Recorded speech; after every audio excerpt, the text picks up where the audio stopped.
You're listening to Economics Detective Radio.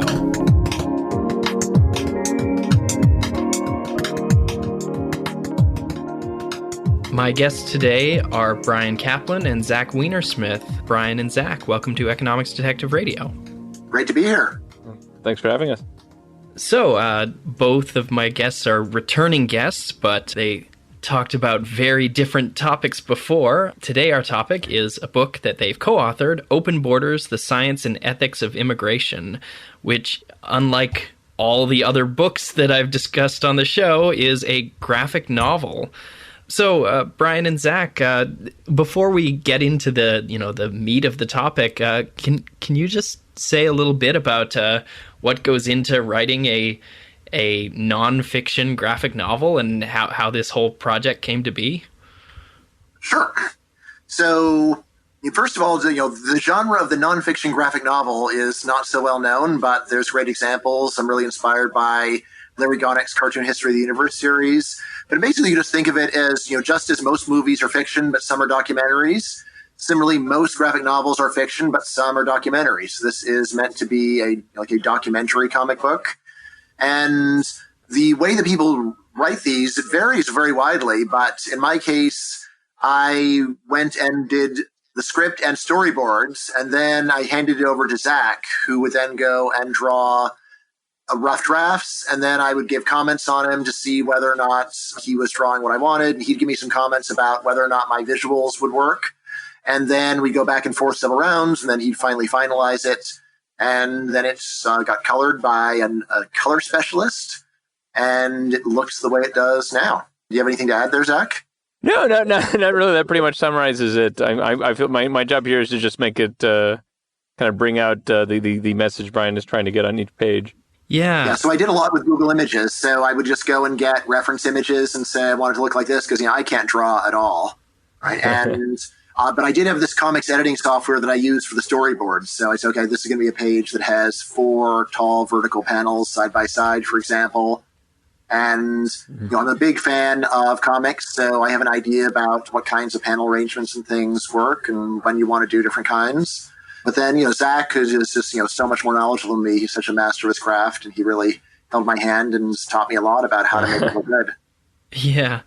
Yeah, I mean, it's a really interesting medium for something like this, just because the visuals really help. Sometimes it's just a graph, and I guess I didn't mention to the audience, Zach is the author behind SMBC Comics, which is famous for sometimes having a whole comic that is just a graph. And so sometimes you're just presenting the data, you show a graph or a time series, something showing, for instance, I flip to a random page, there's a graph on there about net emigration from Puerto Rico, and then a picture of the Puerto Rican gang from West Side Story snapping their fingers and dancing menacingly. So yes. There's a lot of sort of fun, that kind of captures the character of this book, that there's like data and statistics and economic arguments, and then also just sort of like fun and funny things, but not funny things that sort of take away from the message, but just sort of add to it. Here's an example, a cultural example or something. I think that's something comics really help bring to the table, because you can actually like draw how the audience should feel. You can kind of take something that, like, I feel like a lot of people are really uncomfortable about talking about humans moving as a statistical thing that you can discuss on a financial basis, or at least that's been my experience. But if you can kind of like, draw characters, real people, that stuff, somehow it kind of takes the edge off, lets the audience relax a little more and just try to understand. Yeah, and one thing I worked on with Zach, so, if there's something that I'm saying that I know is likely to upset some people, instead of having me laughing in their face and saying, well, tough luck, that's how it is, you can draw me as being sensitive to their concerns and, say, look, I might not like these facts any more than you do, but, we got to be honest here. So, and you can draw that face in a way that you can't easily just put it into words. Yeah. And that is a major theme of the book, just taking the critics' concerns very seriously. And one thing you do is you have people show up, like Milton Friedman, who famously said you can't have open immigration and a welfare state, and he pops up and he's quite entertainingly drawn, and he shows up and he makes his argument in words that I think that he would agree with, or someone who holds that same position would agree with, and then you address it in a way that is sensitive to that concern, and also many other concerns, like the idea that culture is going to be overwhelmed by a wave of migrants from the developing world. So, well, do you have anything to add to that? Yeah, well, I mean, I guess just like you have to look at the different chapters and go through, I guess, and sort of see how we did. Yeah. So one thing that's been interesting in the sort of discussion of this book is just how many people have come along saying, like, well, does it address this topic? And you've been able to say yes to all of those because it's quite an exhaustive book. Since it's come out, has anyone been able to raise a concern that you didn't discuss in the book? Well, I mean, I think there were a few people who were saying you didn't talk enough about Europe, and that's true. That just would have made the book a lot longer. And, like the U.S. is, of course, the data that I know best, and it's also just the most researched. So, I mean, I talked a little bit about Europe, but, like, of course, the general principles work about as well in both places, but, the details, the numbers. So, like the fiscal effect of immigrants is plausibly a bit worse in Europe. And then, similarly, the crime results. Like, the result for crime is that immigrants have lower crime than natives in the U.S., but probably higher than in Europe. And I think the real explanation of this is just that American crime rates are high, so immigrants are better than us, but European crime rates are really low. Immigrants in Europe aren't quite as good as the Europeans.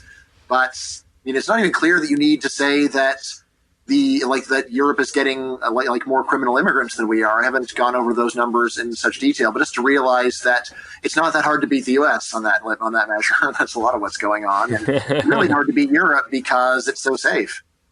Yeah, and one of the things that you address is just that people will watch the news and hear news about one particularly bad crime, or maybe 5 particularly bad crimes, and you advocate turning off the news or stepping away from it and just looking at the overall statistics, because the news is not a representative sample of what is happening on a broad scale as people move from one place to another and do or don't commit crimes.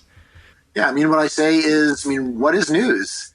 It's trying to find the worst thing that happened on Earth and then show it to everybody every day. Mm-hmm. Right? And in a planet with 7.5 billion people, the worst thing you can find every day is terrible. But what does it mean? And I say, really, it means diddly squats. If it's statistics or just living in a perpetual state of fury at how horrible everything is. Right? So, and I don't recommend the latter thing.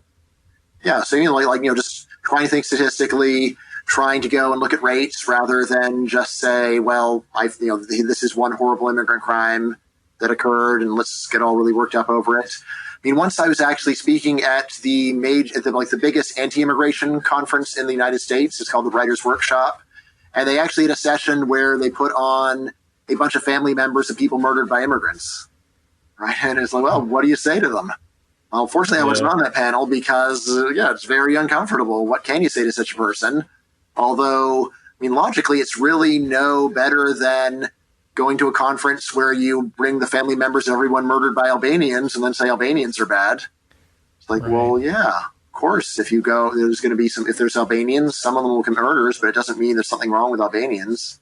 I think there was an Onion article that was, my son was killed in a hot tub accident, so I guess I need to become some kind of hot tub safety activist now. Just kind of uncomfortably funny. But yes, it's an odd way of doing of thinking about the world, like finding the absolute worst case, and maybe it's a real tearjerker, but that economists don't usually think about it that way. They like to step back from individual cases and say, well, what's happening on average? How is this going to affect the median person, or how is it? What percentage of people are going to be hurt and what percentage of people are going to be helped? I mean, the problem is that it's not an odd way of thinking at all. It's the normal way of thinking. Right. The normal way of thinking is to respond emotionally to dramatic stories and to find statistics completely boring and irrelevant. That's what's normal. Uh-huh. And the weird thing is saying, I'm not interested in your stories. Don't tell me you're just going to melt my brain and I only want to look at statistics. And otherwise, I'm just better off not even hearing this other information because it's going to make me overweight things that are not, in fact, very important in the broad scheme of things. So the book is, as I'm sure listeners gather, the book is unabashedly pro-immigration and pro-open borders, but it addresses a lot of the critics' arguments in each chapter, fiscal concerns, cultural concerns, even the concerns about national IQ that I associate with Garrett Jones, who appears in the book and has been on this podcast before. What do you think, what in your opinion is sort of the strongest counter-argument against open immigration, and how do you address it? I'd say the strongest argument is that the immigrants are going to go and vote for the same kind of policies that they're running away from. The point being, just because you are leaving a poor country doesn't mean that you understand why it was poor. You might have normal political views for the country you're coming from, but you want more money. And so Venezuelan who leaves Venezuela doesn't mean that he thinks that Venezuelan political thought is bad. Could just mean that he notices you make more money in the U.S. And then once he's here, when you ask him to vote, maybe he'll vote for the same kind of policies that messed up his country of origin. So this is an argument that really weighs on me because my first book is called The Myth of the Rational Voter, and it is about how so much of what goes wrong in democracy goes wrong by popular demand because voters have a very confused view of economics and all areas of policy.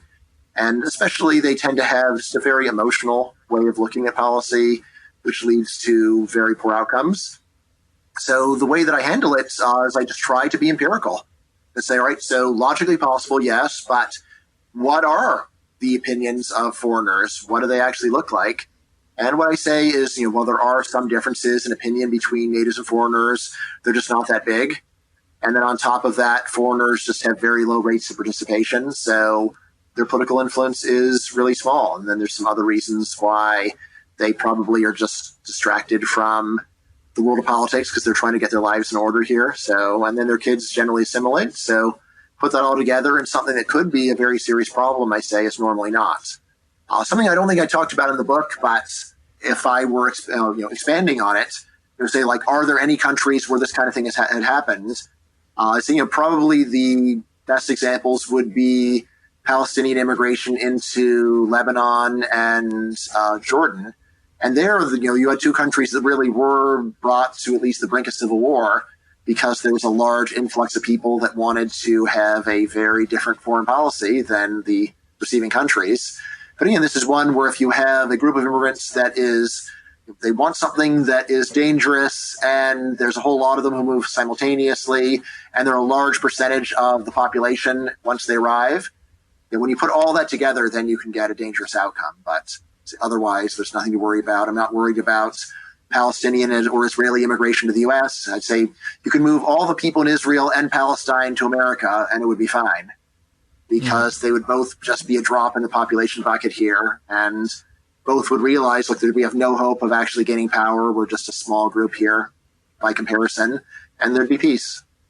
Right. So the worry is that a lot of people from one of those groups or both of those groups come and they vote in favor of starting a major war over the Gaza Strip or something, which if you were a small country and, like Lebanon, then that could be a serious concern. But if you're a big country like the U.S., they're just not going to be a large enough voting bloc. That's what you're saying.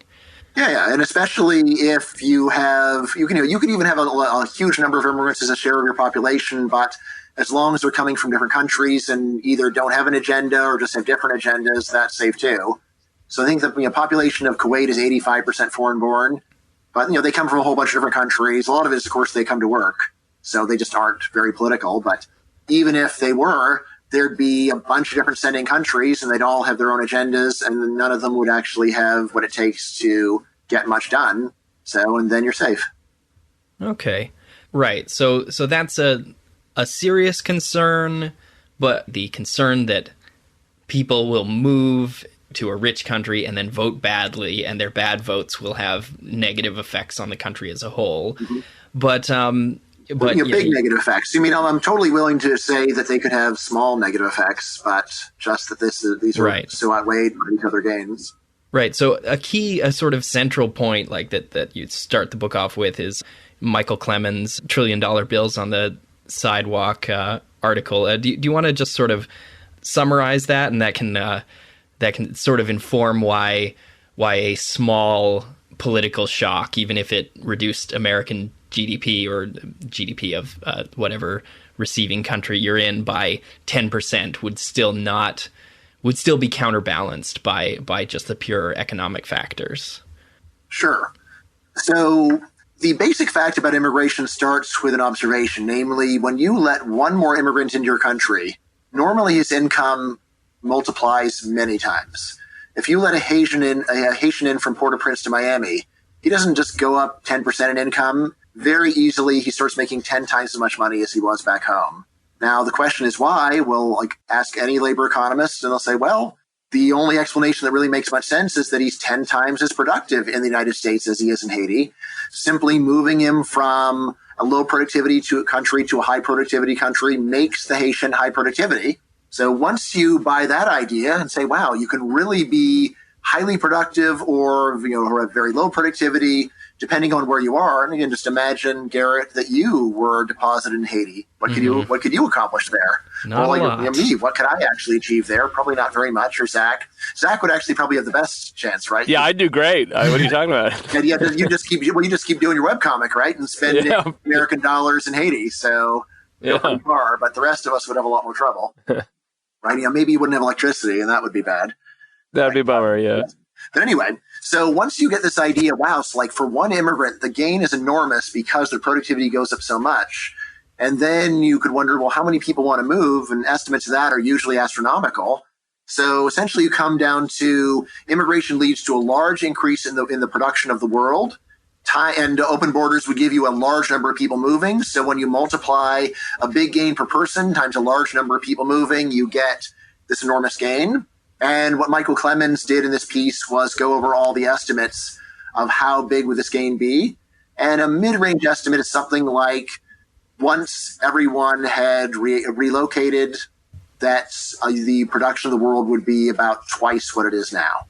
You could squeeze twice as much production out of mankind just by allowing this mobility. And again, this is not magic. This is the same logic of ice in Antarctica is worth a lot more in Cuba.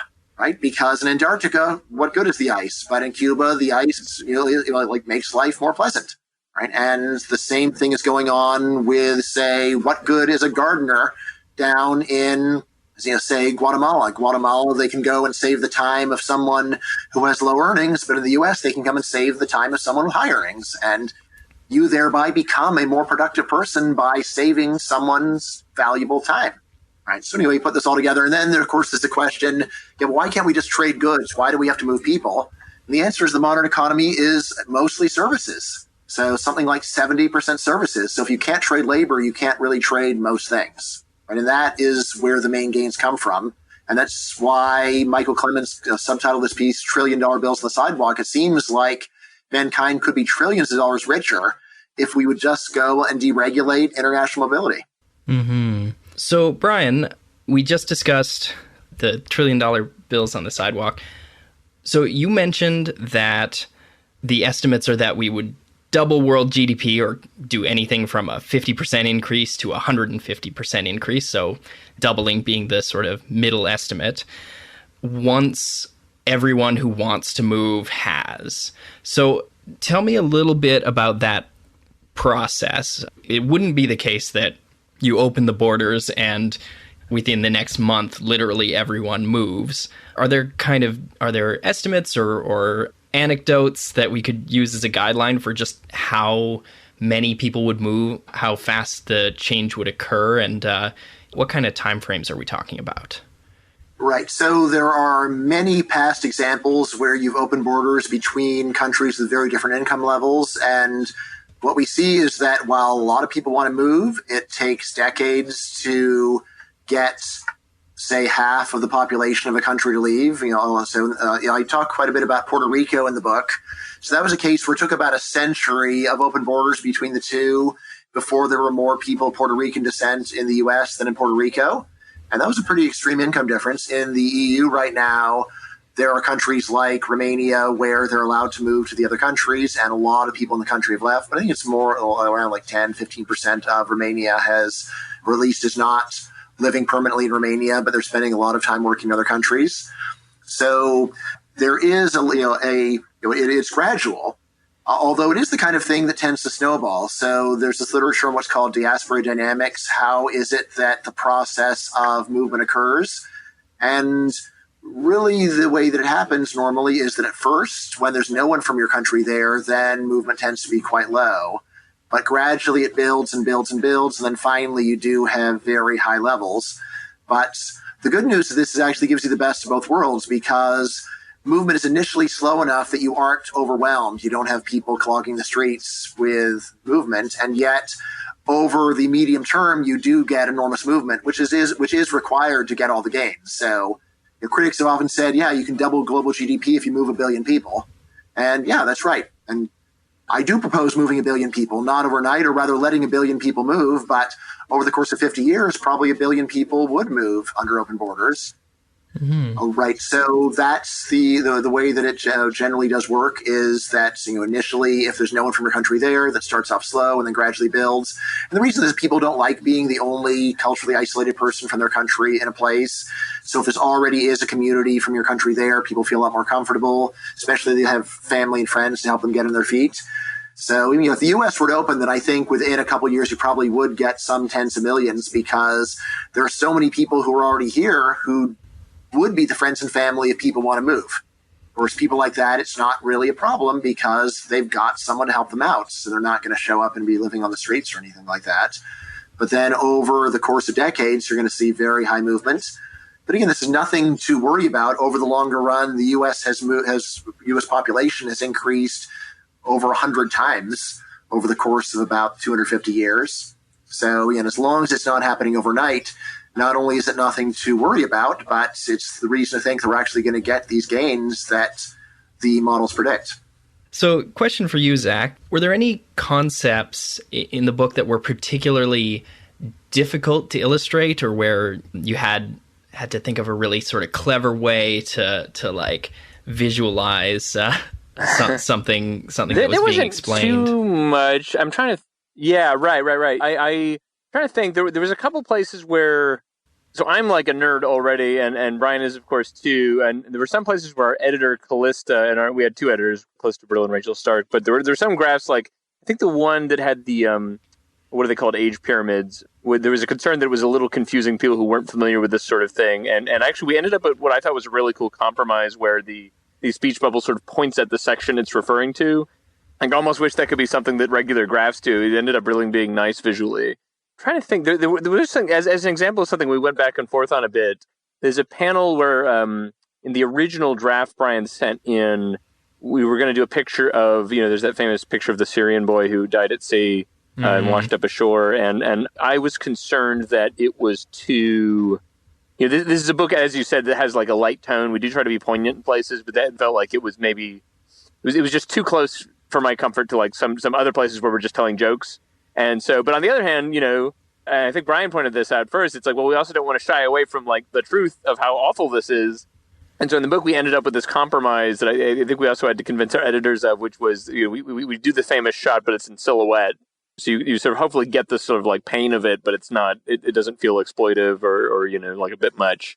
So there actually, on almost every page, there were little things to think about, but there wasn't as much that was like, and like super tricky. Another one would be, there's a panel where Bryan makes a joke about like, hey, there's some foreigner at Harvard who has my job.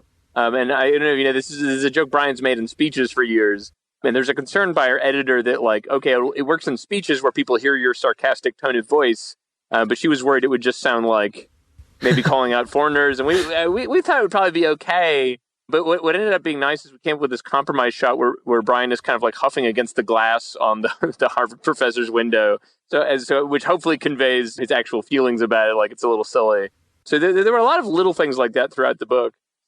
Yeah. Yeah, whereas, Zach also gave me help with crowd scenes. Sometimes I would have a small panel with a crowd, and Zach would say, it doesn't work because people won't be able to make it out.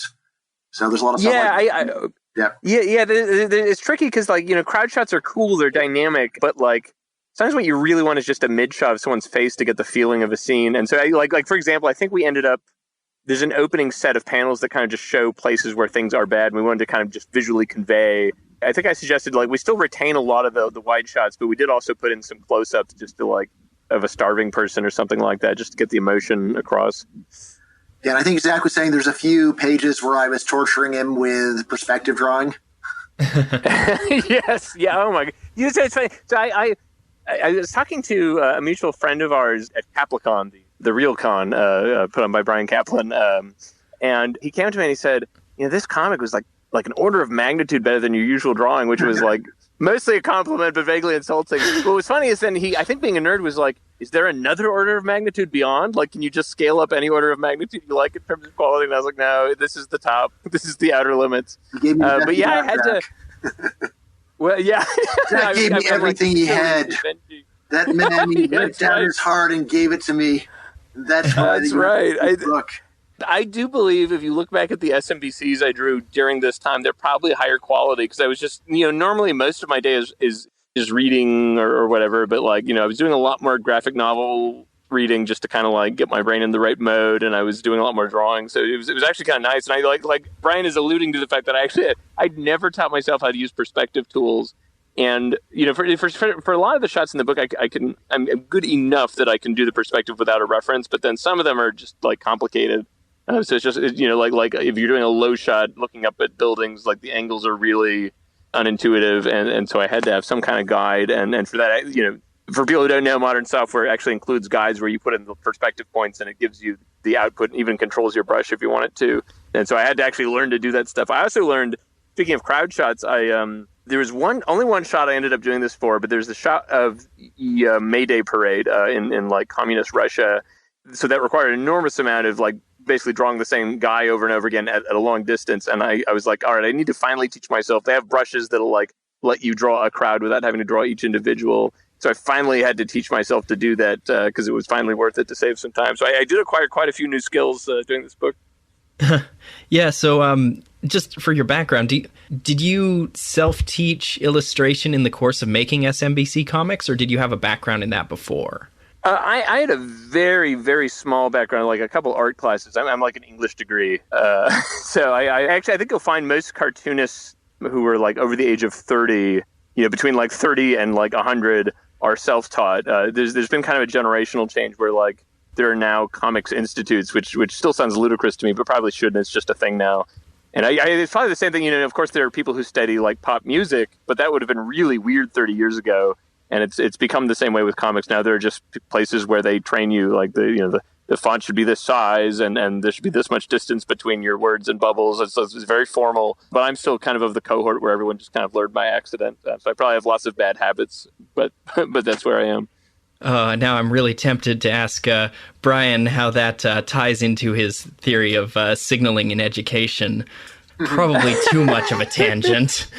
Can I actually have some insight that might be of value there? I was just looking up, and don't quote me on this because I don't want to be insulting anyone, but I looked up a major school of comics design stuff and looked up the ROI, and it was negative $50,000 lifetime. But there are intangible things. I don't know, but I was comics of all the things that don't require a college degree seems pretty high up there. But maybe I'm just being old hat. I don't know.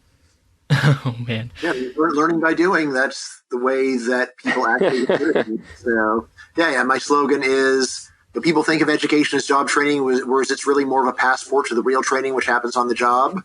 And nice thing about cartooning is you don't need a passport to do it. Mm-hmm. Nope. Yeah. Not yet. I mean, I'm probably I think I've read all of the SMBC comics. There are so many of them. You've been doing one a day for how long? Yeah. Over a decade, right? Over a decade, yeah, maybe closer to 15 years. And you can see, you know, this sort of evolution of not just your drawing, but it didn't start out as like a science nerd comic. It was just kind of just a generic comic. There are many phases. Yeah. And at some point you just got really interested in science and economics and things like that. I always know when you've posted an econ related comic because everyone I know shares it, especially when you're critical of economists. That gets the most. Well, economists buzz. are nice because they can. Economists are good. I have a social theory of this, which is like economists and engineers. When you make fun of them, they laugh along with you, and I think it's because they're like fairly high status, high earning people generally. Whereas if you make fun of arts people, and I am an arts person, I have opinions on poetry and that sort of stuff. When you make fun of them, it hurts because odds are they don't have a job in the thing they like. That's my theory. But so economists are fun because when you call them monsters, they're like, yeah, it's true. And especially the finance people. I think finance people just know they're like the villains from Harry Potter, and they're happy with it. So it's actually been. I felt very welcomed into the economics community. I think as far as I can tell, I'm the only cartoonist who does jokes about economics per se, as opposed to like hating on bankers or something. Like economics as a field of study. Yeah, Zach, you might remember that you were asking me if your Milton Friedman cartoon was okay, and maybe we were being too hard on him, and if my people that I knew would be upset. And I said, they're not going to be upset. Trust me, they're going to like. Yeah. Okay, good. Yeah, I'm glad to hear that. I was a little worried. So we caricature him quite a bit, but it was I felt like a friendly caricature. It wasn't like we didn't make him look like evil or anything, but just. Yeah, I love Milton. He signed my book back in like '91. Oh yeah! Wow. His caricature was particularly funny because he's sort of Bryan's illustration sort of towers over him, and then if you're following along in the next chapter, Garrett Jones is towering over Bryan. So it's true. So I assume you're taking a little bit of liberties with the heights, but yes. It was. I think that's the idea of caricature, right? Is to exaggerate. Yes. Visually, but the words are true, but the pictures exaggerate for effect. Mm-hmm. Yes. And just on the note of sort of economists being comfortable with being made fun of because they're high status and high income and stuff. There is an illustration of Bryan and I think Michael Clemens making snow angels on a giant pile of money. That's a good point. Somewhat. Accurate, but we don't like to share that. That we do that. Yeah. Yes. My kids' caricature of economists, they're people sit around saying, well, one day while counting my money, I thought of a way to make more money. See, that's finance. Yeah, right. It's just a lot of the time I meet people and I tell them I'm an economist, and then they ask me a question or say something that seems more related to finance, and I'll give them the quick 5-minute efficient markets hypothesis, or the elevator pitch of the efficient markets hypothesis to explain why I'm not super wealthy. It comes up a you're lot. Blaming the efficient market. That's a new angle. I mean, a lot of people think if you're an economist, you understand the economy really well, so you should be able to make millions of dollars on the stock market. You can't, or you could, but I can't. So if the market were inefficient, you would be rich. You would be with your economic wisdom.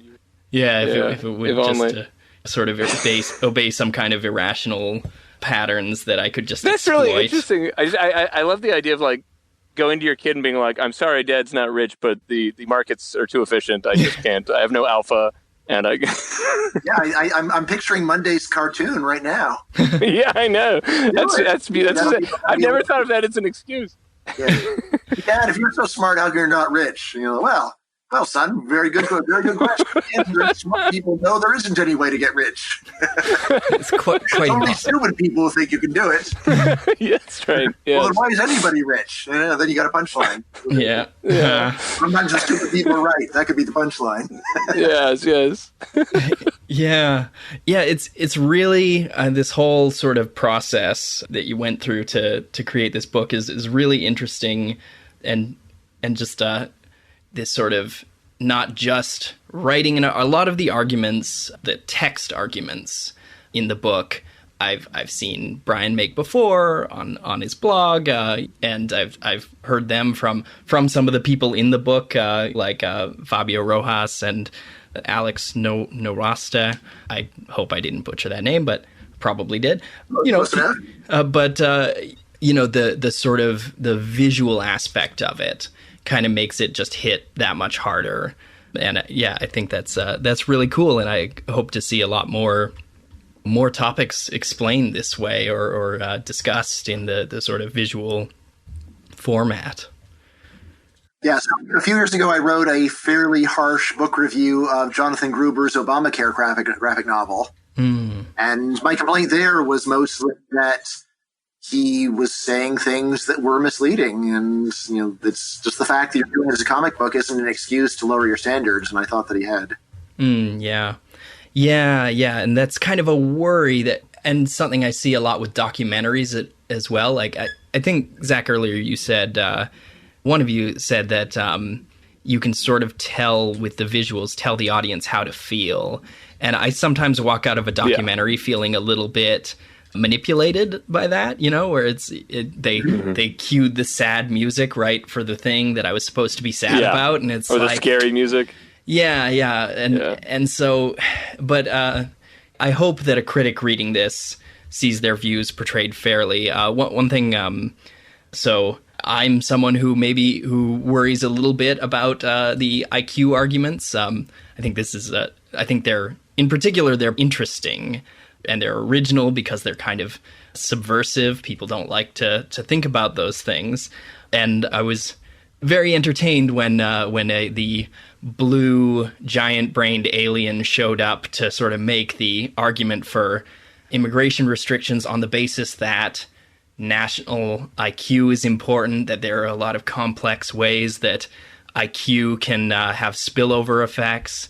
And I thought you dealt with that argument particularly well. Do you want to give a sort of a summary of what's the counter argument to concerns about IQ and lowering countries' IQ by accepting a lot of immigrants from countries that have a lower average IQ? Right. So what's interesting is this is the one section where we did have to fight to keep it in the book.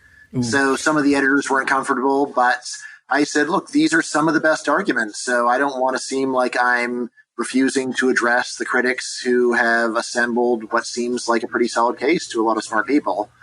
So, what I say in the book is there is indeed this research saying that national IQ is very predictive of national success. And the idea is that just being in a country with smart people leads good things to happen. And even if you yourself are not smart, you want to be in the smart country. That gives you higher income, better safety, better government, so on. All right, now, what can we say about this? So one thing that I say is if we actually take the estimates literally, then we wind up actually still getting a very large gain to global GDP from letting in people from low IQ countries. If you just go and actually look at the math of that comes out of the statistics, it implies that you let in low IQ immigrants and the average income in your country will go down, but the average goes down just because you're changing the composition of the population, but it doesn't mean that the production of mankind is going down. Quite the opposite. The numbers that exist say that the production of mankind, again, is roughly doubling. So rather than this work contradicting those Michael Clemens numbers that we talked about earlier, you wind up getting exactly the same answer through a different angle. So that's nice. Mm-hmm. And then the other deeper point is that, of course, this work is basically assuming that it's IQ that causes good things rather than good things that cause IQ. The question is, well, maybe the reason why people in rich countries have high IQs is that they have good conditions there, and therefore it gives you better intellectual development as well as better physical development. Now, how could we ever know?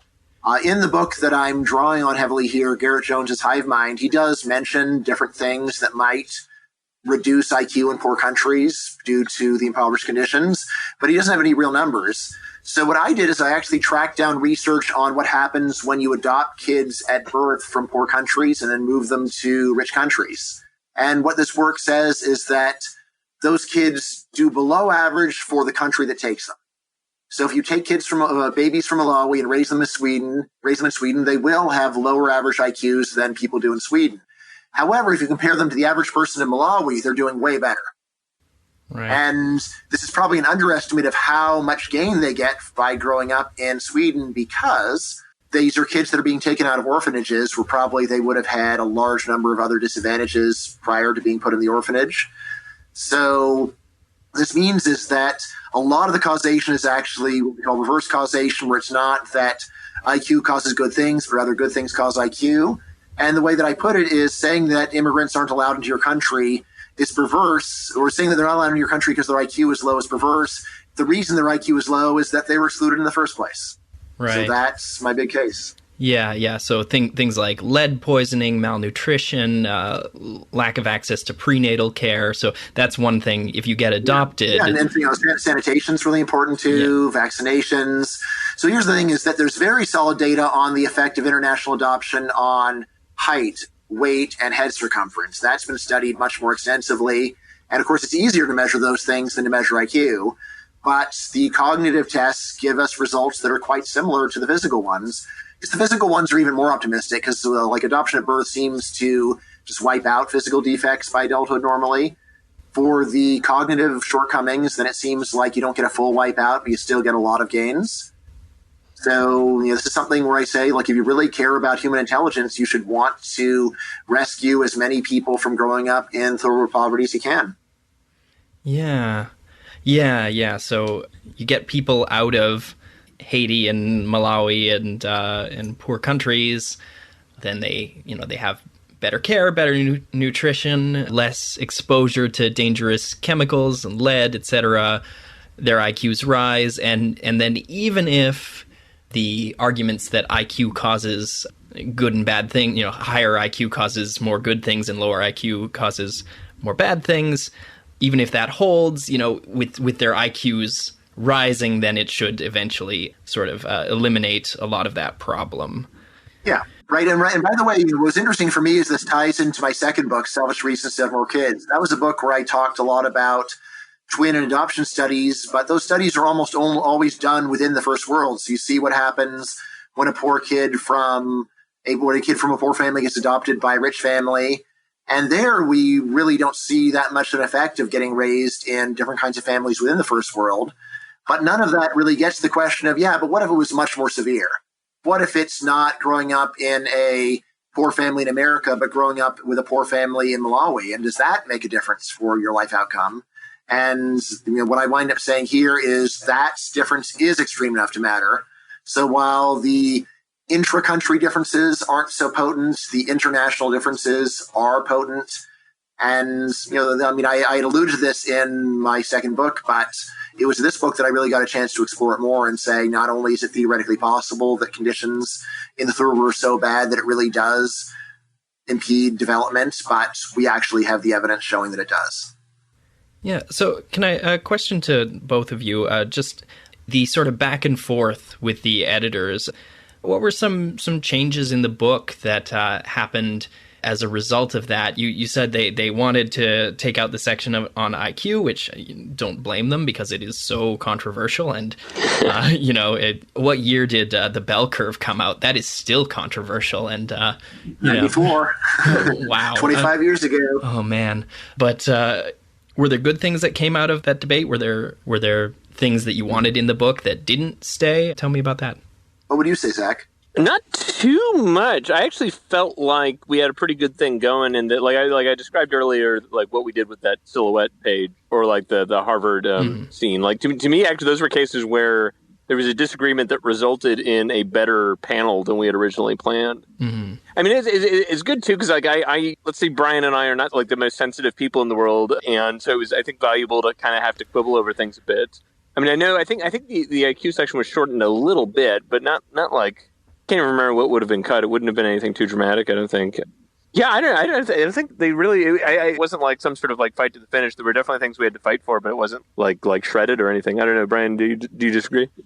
It was a great experience. So there were actually two levels of editing. So first, there was Zach telling me when I was being insensitive. And yes. Zach may not consider himself Mr. Sensitivity, but he's a lot better than I am.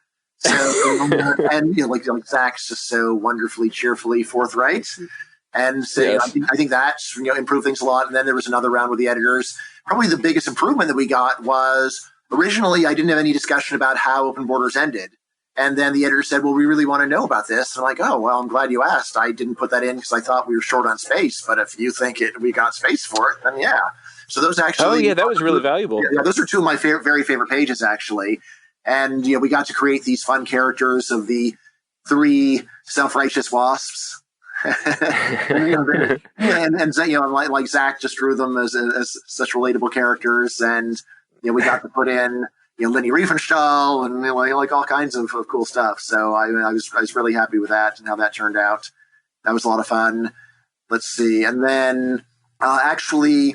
I think there's the part where he's going over public opinion, and then I think it was the editors who said, wouldn't it be better if we had someone who worked on this more and did social change? And I said, hey, how about best man at my wedding, Fabio Rojas? He's a cool guy.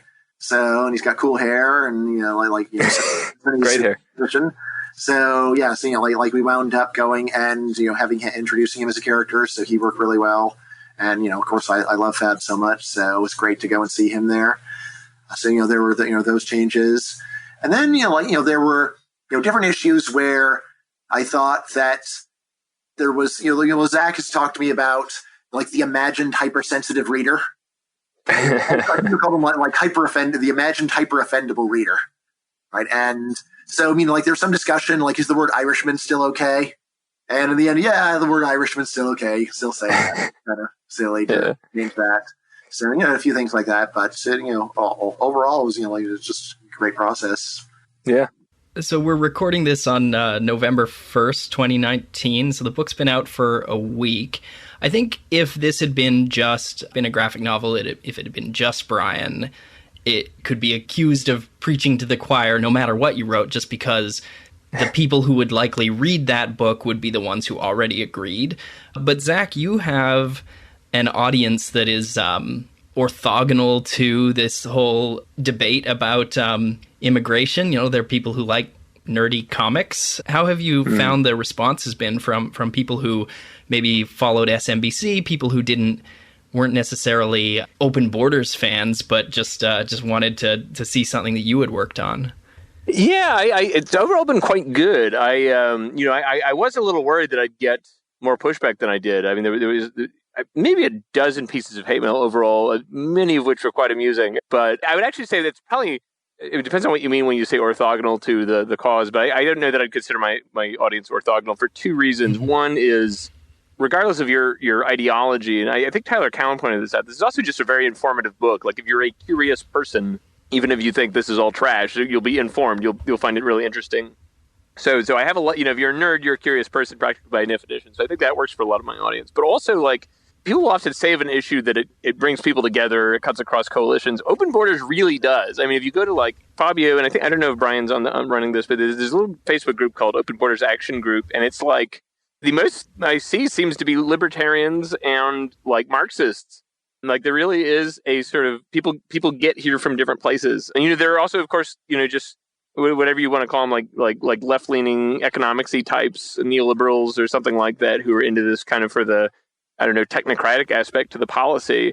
So there are actually a whole lot of groups that don't really overlap and maybe don't even particularly like to each other who come together around this. And I think they're non-trivial in my audience. I would guess my audience is fairly left-leaning. And at this particular moment in history, young left-leaning people are much more cool with immigration than they would have been 50 years ago. So I don't want to act too heroic here in taking this to my audience. It really hasn't been as hard to sell as I thought it would be. Yeah, you did lose the one Nazi reader, though. Yeah. Oh, yeah, that's right. Yeah, so I got a hate mail. Best hate mail of my life, never to be topped, was from a guy who said I should be. And I'm not going to exaggerate this at all. By the way, this will sound like I'm making it up. He said you should be more open-minded because I'm an open-minded person. That's how I became a National Socialist. And for the people who may not know, National Socialist is short for, or Nazi is short for National Socialist. It doesn't mean a guy who likes his country and is a socialist. It means Nazi. He's like an actual literal Nazi, not like hey, that guy's a real Nazi. He's a Nazi, and he's writing me, and he's saying, "I am quitting your comic." And the funniest part, though, is he said something to the effect of, and again, I'm not exaggerating. He was like, I've been willing to tolerate your like homosexual degenerates and your interracial marriage. I don't think that was the term he used, and your mockery of Mr. Hitler. But this is too far. This open borders business is too much. I'm out. And so he quit. I just you sort of visualize him at home in his Nazi uniform, shaking his head over the Hitler jokes. But he likes the Graf jokes, so he'll stick around. But this open borders business, it's too much. So yeah, happily, actually, most of the hate mail has been along those lines. I honestly, and I posted about this on Twitter. I thought my like lefty audience, which is most of my friend group, would be upset kind of about like the IQ stuff is a good example. But I actually feel like it is not as controversial as it seems, because really all that section is saying is that if you have like a mom in Sudan who doesn't have access to prenatal vitamins and good care and clean water and all this, it will have cognitive effects. I feel like that's utterly non-controversial. You could believe IQ was a complete BS metric and still believe that's a problem.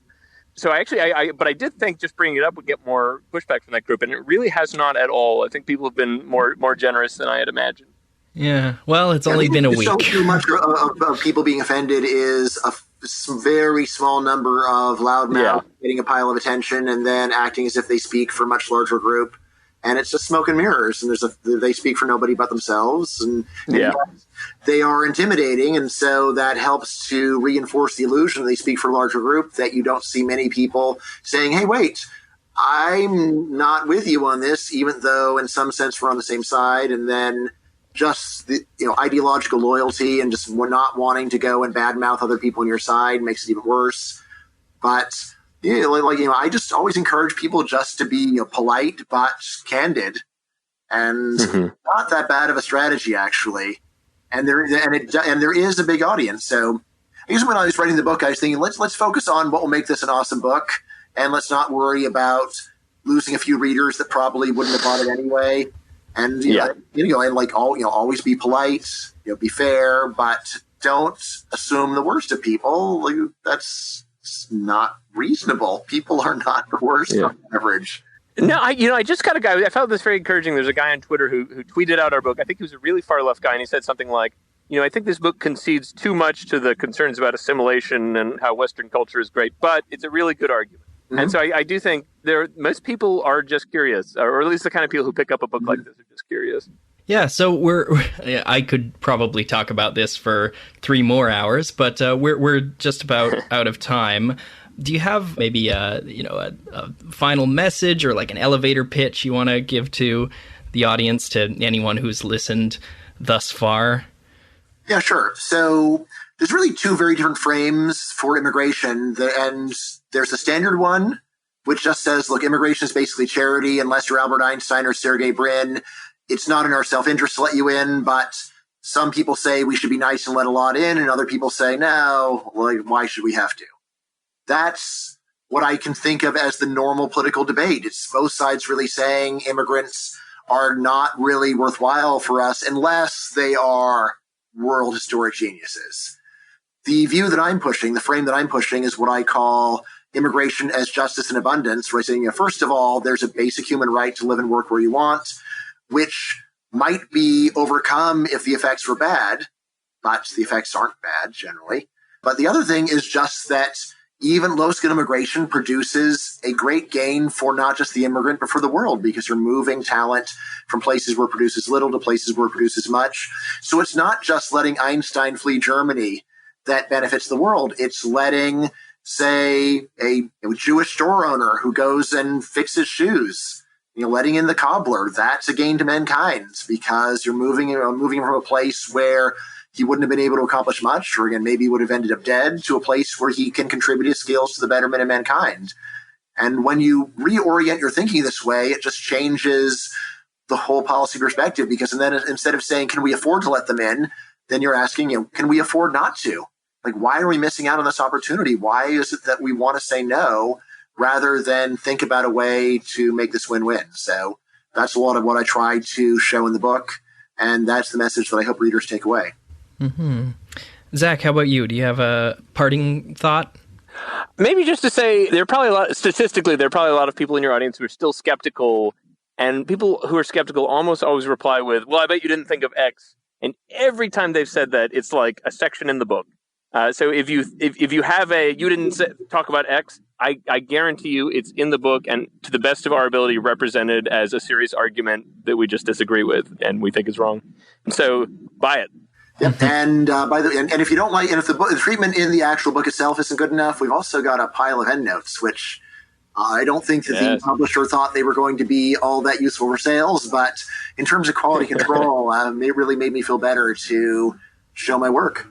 Yeah, I flipped to the the hive mind discussion. Since it was interesting to me, I flipped to the endnotes and I read those, and then I started reading other endnotes. But I've only had the book for a few days at this point, so I'm thinking I might just reread the whole thing while flipping back and forth just to see, where the arguments come from.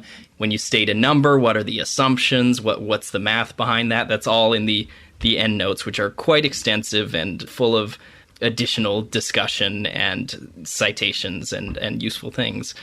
Yeah, so I'd like to thank you both for being on the show and for writing such a great book. All right, yeah, and it's great to be on Economics Detective. I hope this book solves one of the great mysteries of social science, which is what reason is there to keep immigrants out? And the answer to the mystery is we don't have a very good reason. Mm-hmm. Aha! Sherlock Holmes has solved it. Yes.